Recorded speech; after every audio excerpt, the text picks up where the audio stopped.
长时间以来，世界的主导权都掌握在西方国家的手中，由此在西方世界中存在着一种十分怪异的现象，他们自认为对真理有着至高无上的绝对解释权，并且还催生了一种令人生厌的使命感，就是将所谓的真相传递给别人。这一点在中国快速崛起过程中表现得更加明显。类似将常规的军事行动渲染成中国威胁论，捏造所谓的人权问题来攻击中国等是西方世界的常规操作。但是最近中国的两个最新举动已经让西方乃至世界不得不承认中国的强大了。其一是神舟13号载人飞船3名中国航天员顺利进入到中国空间站，此消息一出便引起了国外媒体的高度关注，可以说是实现了从无到有的飞跃。上世纪，中国申请加入美国主导的国际空间站请求遭拒，显然这是美国为遏制中国太空发展所实施的围堵行动。但是现如今，中国用真正的行动向世界证明了自己的实力，就连美媒也忍不住赞叹道：中国的新空间站看起来像是一个苹果商店。相比之下，在1998年发射的第一个舱段，接近服役年限的国际空间站就显得十分落后。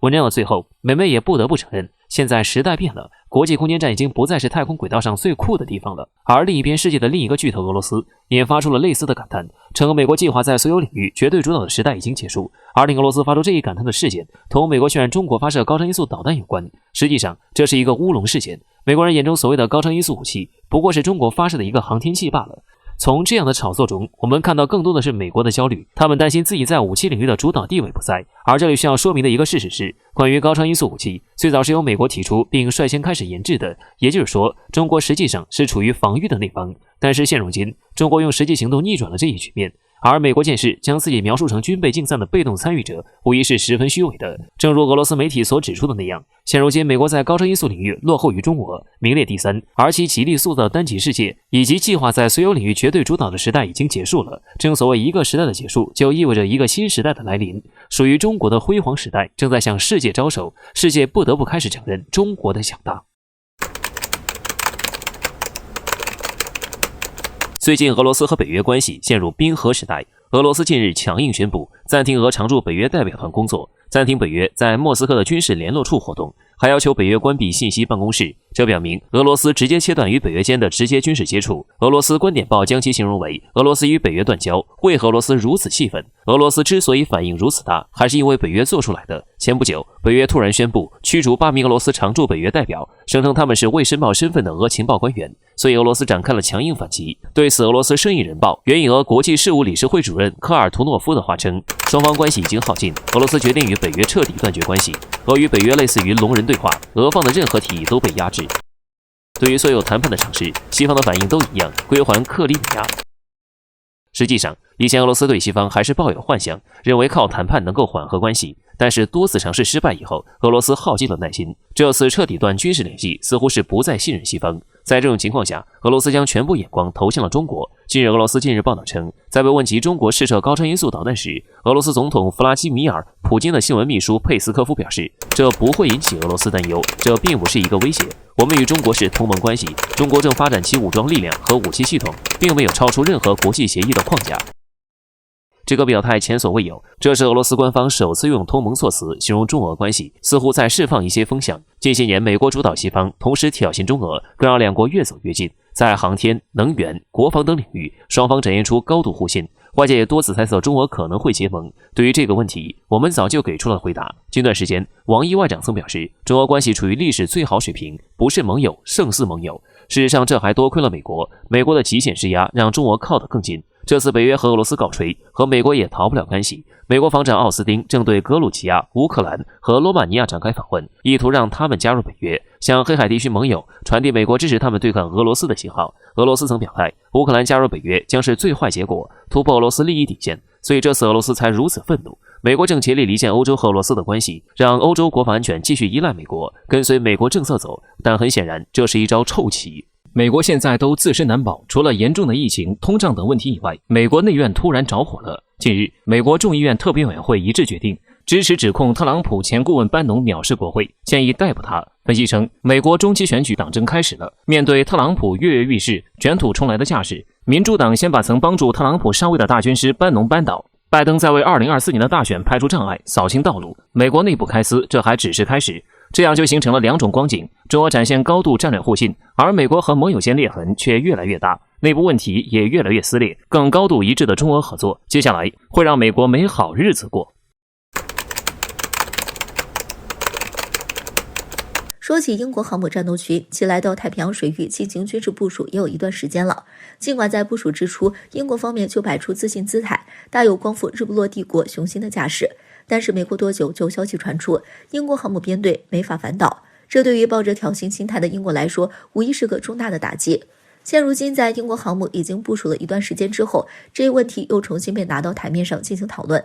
据报道介绍称，在英国参加完美日澳共同举办的演习之后，英国航母舰队的顶级4-5型驱逐舰再一次因为技术问题趴窝，留在了新加坡港口内。所以说，缺乏了反导能力的英国航母舰队，无疑是一个妥妥的海上大型标靶。退一万步说，即使该驱逐舰没有发生类似的技术问题，其反导能力在我国先进的攻击武器面前也仍然不值一提。就连英国自己也忍不住吐槽称，4-5型驱逐舰的噪音之大，潜艇在100海里外都能够听到。就这，英国还想挑衅中国吗？与此同时，英国还发现了一个十分残酷的事实：从海军吨位上来说，中国4年下水的船只吨位就相当于整个英国皇家海军舰艇的总吨位。这样的一个数字对比，直接说明了中英两国之间的实力差距。中国已经不再是100多年前的中国，而英国也不再是100多年前的英国了。英军一开始信誓旦旦地说围堵，现在反而被困住了。而刚刚离开太平洋进入印度洋部署的美军航母卡尔文森号，如今似乎进退两难了。作为美国忠实的盟友，战斗群部署到太平洋，此举一定程度上获得了美国的指示。但是美国似乎是高估了盟友的战斗力，他们以为英国航母战斗群能够暂时顶替美军在该地存在，填补太平洋地区的航母真空期。但是现如今来看，英国在太平洋的存在根本帮不了美国，所以这也让正在印度洋部署的美国航母陷入了进退两难的境地。往更大的方面来说，在应对中国崛起这件事上，美国似乎已经分身乏力了。他们一边要兼顾他们的全球战略，一边又要想方设法的围堵中国。但是现在围堵不成，倒是自己的航母陷入进退两难的境地。总的来说，无论是美军还是美军盟友，在太平洋遭遇尴尬，显然已经成为了常态。抱着挑衅想法来的人，最终会为此付出相应的代价。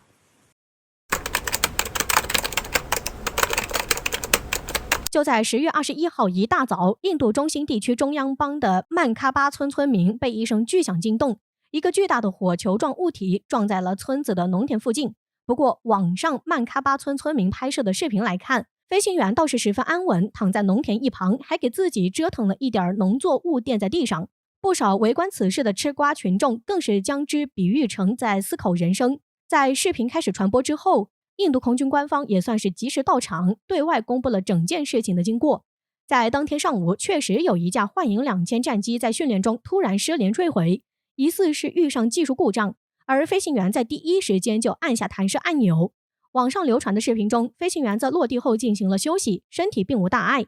实际上，必须吐槽的是，印度这个坠机大户的事故说辞中，技术故障几乎都成为了一个固定解释说辞。第二就是机械故障，每回都要说正在调查事故原因，但每到最后都是没了下文。而细数印度坠机的事故，算上直升机的坠机，达到了1000多架的惊人规模，某种程度上成了印度空军每月月绩效的程度，最高峰更是1个月2到3架的频率。而在30天前，也就是9月21号，印度一架印度豹直升机就在克什米尔地区撞山坠毁。某种角度来说，印度空军的飞行员用一次又一次的坠机事实，向全世界证明了自己的逃生能力是何等的精湛。或者说，在战场上，或许这也是一种战斗力，也说不定。当然了，就印度这个坠机率，能活下来也的确是精英中的精英了，反应不快的基本就成数字了。当然了，说到坠机的话题，印度斯坦航空公司这个几乎垄断印度空军战机维护工作的企业，就成了绕不过的话题。